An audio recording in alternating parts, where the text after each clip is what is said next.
Korang pernah dengar tak? Orang yang meninggal bukannya dikubur, tetapi diberi kepada burung nasar untuk dimakan. Ini aneh, tetapi ini juga nyata. Assalamualaikum warahmatullahi wabarakatuh. Bertemu lagi dengan saya Eva. Pada video kali ini saya akan menceritakan tentang ritual pemakaman langit di Tibet. Kadang kita merasa aneh atau ngeri karena biasanya kalau orang yang meninggal itu jasadnya kemudian dikubur atau dikremasi. Tetapi di Tibet ini lain ceritanya. Karena jasad dan jenazah di sana bukannya dikubur, tetapi dicincang dan dikasih makan ke burung-burung nasar atau burung pemakan bangkai. Ini adalah sebuah tradisi orang Tibet yang membiarkan jasad orang yang telah meninggal diletakkan di alam terbuka untuk dimakan burung nasar atau burung pemakan bangkai. Di Tibet orang yang meninggal, mayatnya akan diletakkan di sudut rumah selama 3 hari. Jadi kalau ada orang meninggal, mayatnya akan diletakkan di sudut rumah selama 3 hari. Sampai kemudian ada pemuka agama datang membacakan doa dengan suara yang lantang agar roh dari orang yang meninggal ini dapat terbebas dari penyucian dan dapat terbang ke surga. Dalam upacara ini biasanya anggota keluarga tidak akan melakukan apapun aktivitas di hari itu agar prosesi berjalan lancar sehingga roh orang yang meninggal dapat naik ke surga dengan tenang. Oke, jadi ada orang meninggal kemudian diletakkan jasadnya di sudut rumah 3 hari, selama 3 hari. Setelah 3 hari datanglah pemuka agama. Kalau di sini misalnya Pak Imam, Pak Kiai seperti itu, tapi di sana agamanya Buddha, ini lain. Para biksu biasanya ini akan membacakan, ketua agama ini, pemuka agama ini akan membacakan satu doa dengan suara yang lantang agar roh dari orang yang meninggal bisa terkeluar dari jasadnya, kemudian bisa terlepas dan terbang menuju surga. Ya, agar roh dari orang yang meninggal ini bisa keluar dari jasadnya, kemudian naik atau terbang ke surga. Itu kepercayaan orang-orang Buddha di Tibet.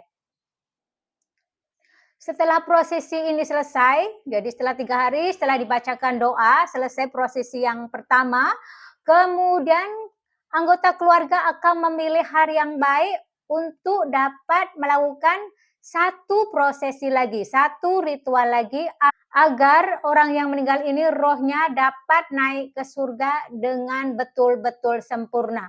Jadi jasadnya harus juga disempurnakan. Setelah mendapatkan hari yang baik, anggota keluarga akan membawa mayat ke gunung, ke suatu tempat pembuangan mayat atau tempat ritual selanjutnya. Tempat ritual untuk membuat yang meninggal ini bisa naik ke surga dengan tenang. Setelah itu diserahkan kepada orang yang akan melakukan upacara atau ritual selanjutnya. Biasanya mayat ini posisinya seperti dibungkukkan, seperti bayi dalam kandungan. Jadi agak duduk terbungkuk gitu. Ditariknya sampai ke atas gunung oleh orang-orang yang sudah biasa melakukan ritual ini. Jadi keluarganya nggak ikut, yang melakukan orang lain, bukan keluarganya. Keluarganya tidak boleh melakukannya, yang melakukan adalah orang lain. Oke, jadi setelah diangkat ke gunung, di atas gunung, di suatu tempat atau di lembah-lembah gitu, ada satu tempatnya. Kemudian si mayat ini akan dibuka, dirobek perutnya, dicincang-cincang kecil-kecil tulang-tulangnya.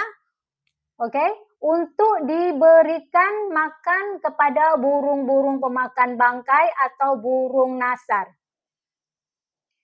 Orang yang melakukan ini tidak boleh sedih, tidak ada kesedihan di muka-muka mereka. Orang-orang yang melakukan prosesi ini, proses pemotongan mayat ini, tidak boleh sedih. Jadi mereka melakukan seperti hal yang biasa.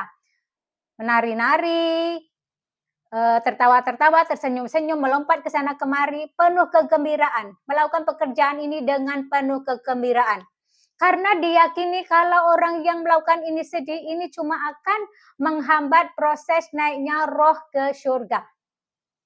Oke, jadi orang yang melakukan tugas ini, orang lain bukan keluarganya, dan dilakukan dengan hati yang gembira.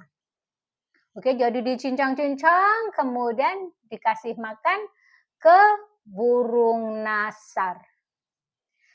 Proses ini tidak boleh disaksikan keluarga. Keluarga tidak ada di situ. Keluarga cuma melihat dari kejauhan. Tidak ada keluarga, tidak boleh divideo dan tidak boleh difoto.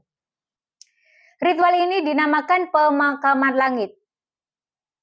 Ini sebenarnya cuma tempat pembuangan mayat agar keinginan dari orang yang meninggal ini untuk menuju surga terpenuhi. Dalam ajaran Buddha Tibet, menganggap bahwa pemakaman langit mewakili keinginan mereka untuk pergi ke surga. Tetapi tidak semua orang bisa melakukan pemakaman langit. Tidak semua orang bisa melakukan pemakaman langit.